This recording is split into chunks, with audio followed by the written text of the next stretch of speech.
Hello and welcome. Today in this video we're going to be dismantling these Dura Ace 7700 shifters. I believe that normally these are 3x9, maybe 2x9, I haven't checked. In any case, the 3 or 2 speeded side is very sticky and needs to actually be serviced, and that's the reason why I got these a little bit cheaper on the internet to be able to actually make this video. So I've been putting this off for a while, mainly because road shifters are quite harder to dismantle completely and rebuild, but I feel confident after doing a couple recently. So let's begin by doing the 2/3 speeded side, and we'll move on for a second part for the 9 speeded side. Let's begin by removing the cover.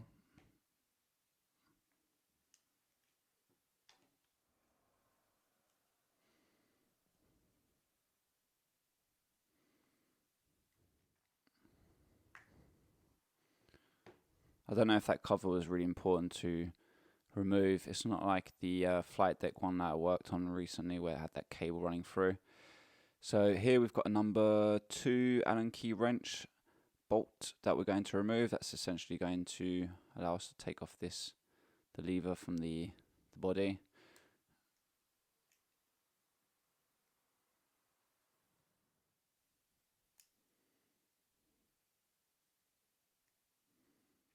I'm going to fast forward with this and remove it completely before I film. Okay, next you need to remove the pin that's running through here. So you need to take it out on this side, going through that way. Might be initially quite stuck to take out, but eventually it does push through. Use a plier once it's popped out, help you.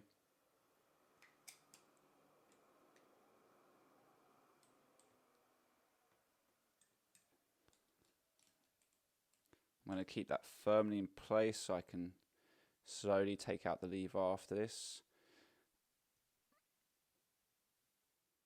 Okay, so now we're going to gently remove this.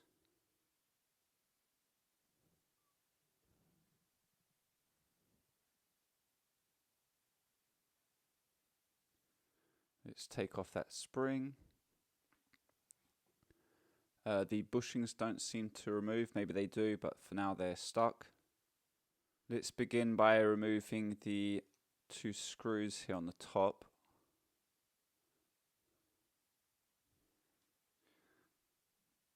And that one.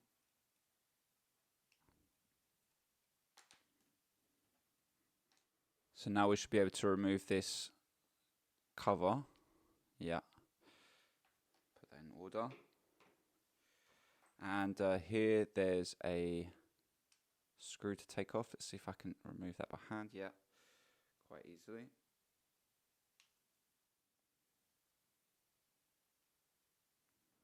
Behind that screw there was I can't remember what this is called now, but just to keep the screw from undoing itself.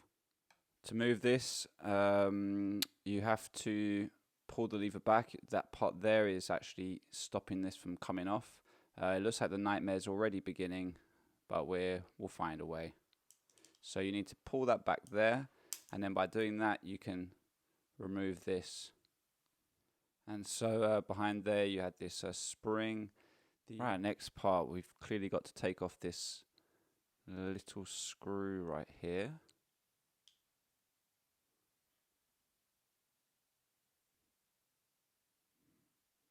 So you seem to have some sort of bolts here. Now I'm wondering really if this is actually holding this lever.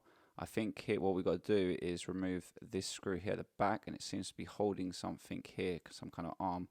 So let's remove that screw.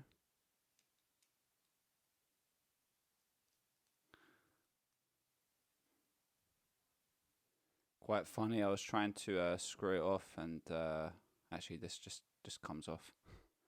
So you have some kind of flat nut here. Let's see what happens when I try and pull on it. Oh, it's very hard. It's not coming off so easily. Right, after much force, I managed to eventually loosen this nut thing, and we can now actually take that off. And underneath that is another nut.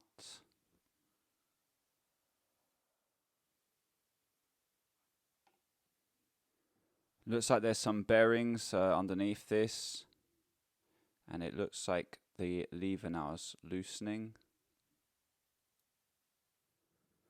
Okay, I finally managed to pop this off. I don't know what was blocking it before. You had to kind of shimmy it, and eventually it's come loose. I think it might have been this. Seems to be some kind of sprocket there. I mean, this looks all extremely painful to work on. It's a challenge. So there you go. We've got all the bits now separated. So that's the lever. I'm going to put that to the side for now. I'm now going to remove one of these arms. There's tons of little parts here stuck on. Right, it looks like I can no longer work on this anymore. So there is another bearing here. There's two. And the reason I can't is I believe this does not come off like on the other shifter I worked on from this side.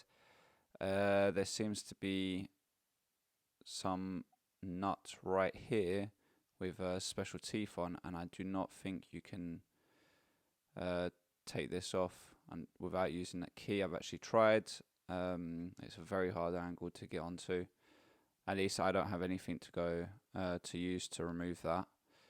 So I think this is going to be at a stop. So I'm going to clean, and then we're going to attempt to put everything back together again.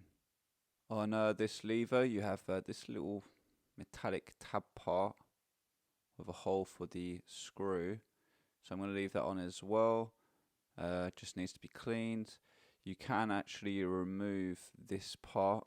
Here it is. There's a tiny little screw there that can be removed if you needed to change yours if it's damaged. So even though we've not fully dismantled the mechanism, I think a lot of the useful parts that people would want to replace are accessible now, such as the lever, which no doubt can get damaged, or even having access to the mechanism and simply clean it with some WD-40 and pumping it up with I don't know, something like that spray white lithium grease that you can get. So now I'm going to clean the parts up and we'll put it back together again. Right, I've given everything a clean now. I'm going to be using my Shimano grease on the part and the mechanism. You can do the same if you want, or any lithium-based grease might also do. So I've kind of started already to see if I could put this together. It doesn't seem too complicated, maybe a little bit hard, but well, I'll show you how to do it. So first thing I'm going to do is I'm going to take off that bearing actually, and we're going to grease up those bearings, and now we can stick that one back on. Lots of little bits here that we need to grease up before we insert.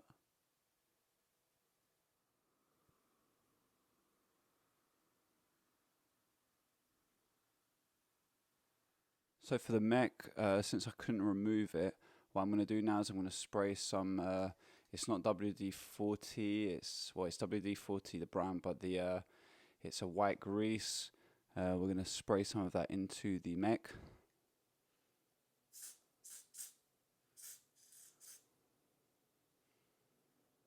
Okay, so first thing we're going to look is this pull right here. So that needs to be in this position, and there's a tooth going towards that way as well. So what that does is it seems to stop the sprocket on the main mechanism. Here, this is where the second lever is going to eventually go onto, and it's actually got a spring there. Now the spring, both tips seem to be more or less the same, although I'd say the long ones may be on this side here. So at the back of here you have a hole It's on the south side. So what I'm going to do is I'm going to start to put that in. Check that it's make sure that it's engaged in the hole at the back there. It's very tight to get in. You have to kind of pull on it to lay it eventually somewhat flat and insert it. Next is this metallic plate. Now that bit that's kind of sticking upwards needs to go where we had that screw on here before, right there at the tip of my finger, and it's eventually that tip of that spring. We're going to need to put it up towards that gap there. That tab here on that or that tooth that's facing this way towards the camera is going to go in between the gap there. So let's do that.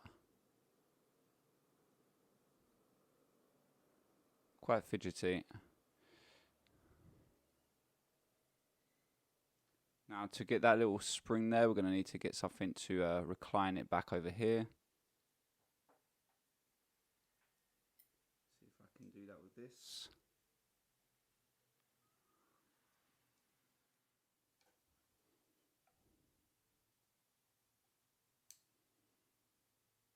Okay, looks like I've got that engaged.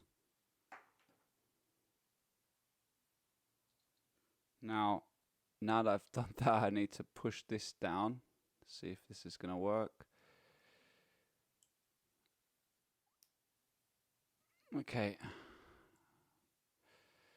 This is not easy, but quite fidgety in fact. So now that we've got that all engaged, you want this to be laying flat. There is no way of holding this really in any way. So this will have to do for now. Okay, now here's the next fidgety part. This lever arm, that bushing right there needs to insert in between here where we've just had that spring. So essentially that tip there is going to be, or the tip of the spring is going to be just in front of here, right there, the tip of my finger. And this other part here is eventually going to be flickering down that tooth right there. Now the thing is, if we put this in first, you can then not fit this through, so you need to put this in at the same time, and that's quite tricky. From what I've managed to do is you kind of put it in this way, and I don't know, I'm going to be trying to do it now to see if I can do it the first time. And the thing is, I think when I'm going to start doing this, this part here is just going to undo because I'm going to let go. But I can't see any other way of doing this, so I'm going to have to try and do it like that, like this. Maybe if it doesn't work, I'm going to use I'll use something flat to hold down the other part when I put this in.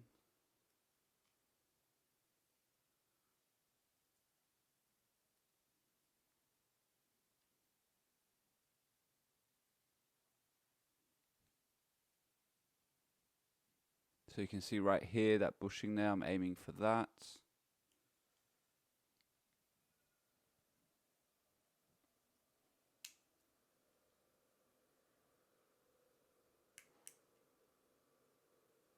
Looks like it's working. Spring just there is jumped out.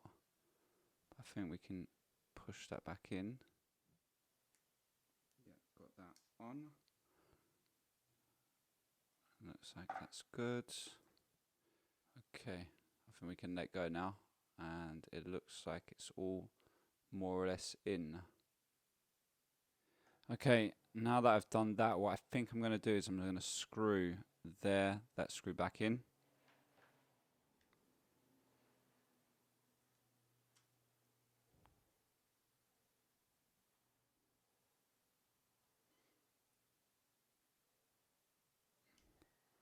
Oh, I had to redo that again, just so you be careful, because I did the same mistake. That plastic part here, that flab, I put this accidentally over the flab, and so it was blocking everything. You need that obviously going over. It's going to go over this when you're aiming. So I don't know if you can, hold on. So you can see it's kind of going over. I think you can start using this now. There. So there you can see it's going over this metal lever and not underneath it like I did. I think I can, yeah, kind of make it work to show you. Yeah. Okay, now right here you had this gold colored screw. So we're going to put that back in.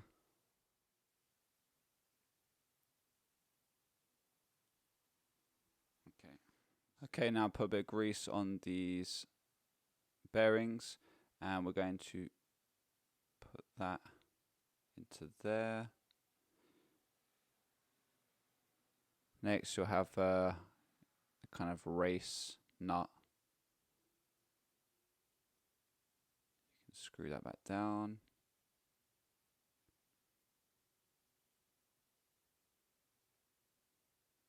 Not too tight, I guess. Now what's going to be very annoying is I'm guessing this is kind of like a lock. There's going to be a lock nut on top of this, and I don't know what I'm going to use here. It's so thin to lock it in place. Okay, so this is the type of lock nut that goes above that nut. So what I've done is I'm going to use a pin tool, which is just thin enough to be able to hold on to that nut. And then after I tighten up here, now you're going to know if it's too tight because this lever is, well, you haven't got the return spring yet on here, so you can't expect it to return back here yet. But what it should do is it shouldn't be too hard to click back.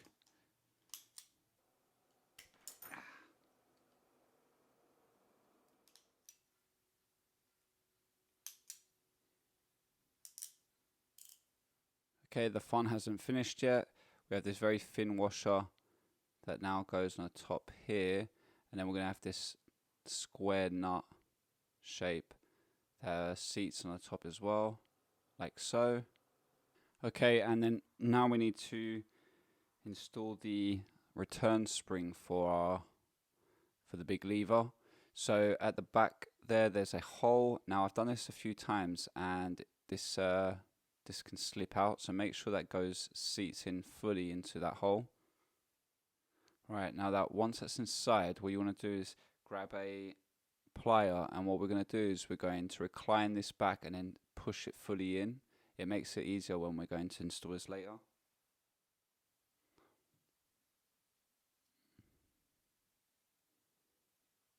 Okay, that looks like it's laying flat. Make sure again that that the other tip's nicely in that hole.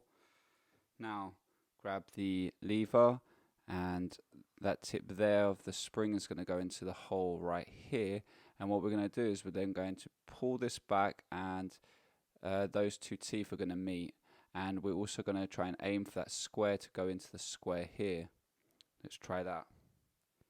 So aiming for that hole.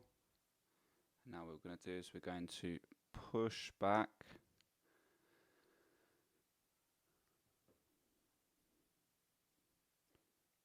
Check for this part here whether it's in. Okay, it's gone in, and as you can see it's seated into that plastic part. Now hold all this down for now. We're about to put that screw in. We have this little thing here that holds the screw in place, so let's seat that there. And now the screw.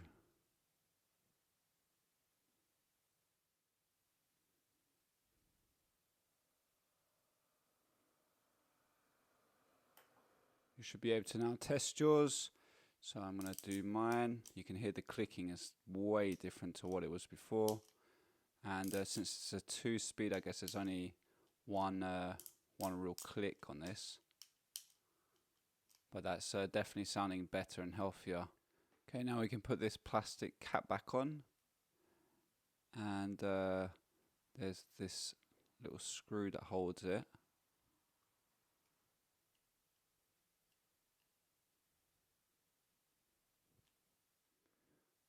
Put the face back on and screw that back.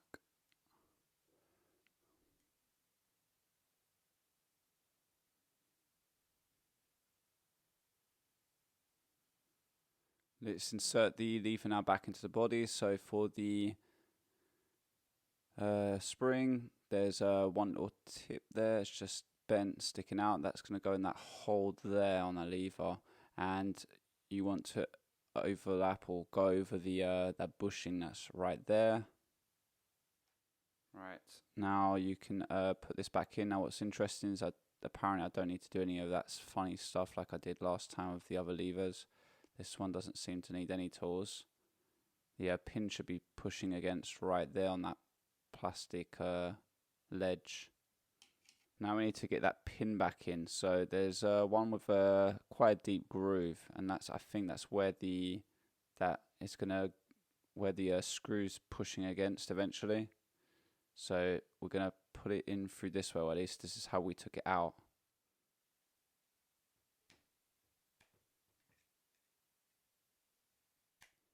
Now I'm actually finally getting it in. So the only thing I can say to you is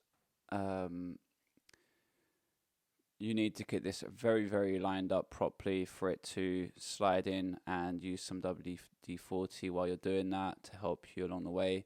Clean everything. I had to undo it again to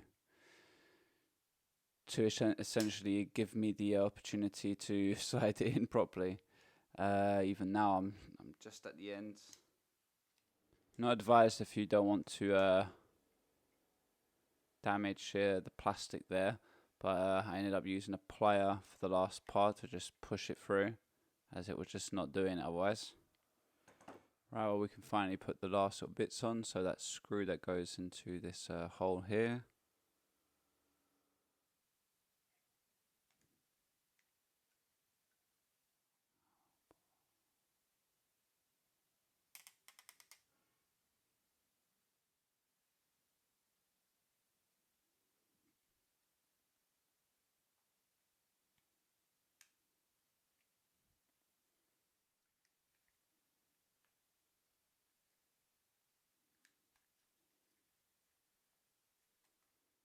Okay, so we've come to the end. Definitely working better than it was before. I don't know if I'm going to be making a part 2 of the other side of the shifter, as I have a very strong feeling this may be the exactly the same on the interior. You can't work further on the mech. I don't see why it would be that much different. So if I open this up and it's exactly the same, I'm going to leave this as a guide video for both of the shifters, and if it is different, this will be the end of part 1, and part 2 will be coming up. Thank you for listening, and peace out.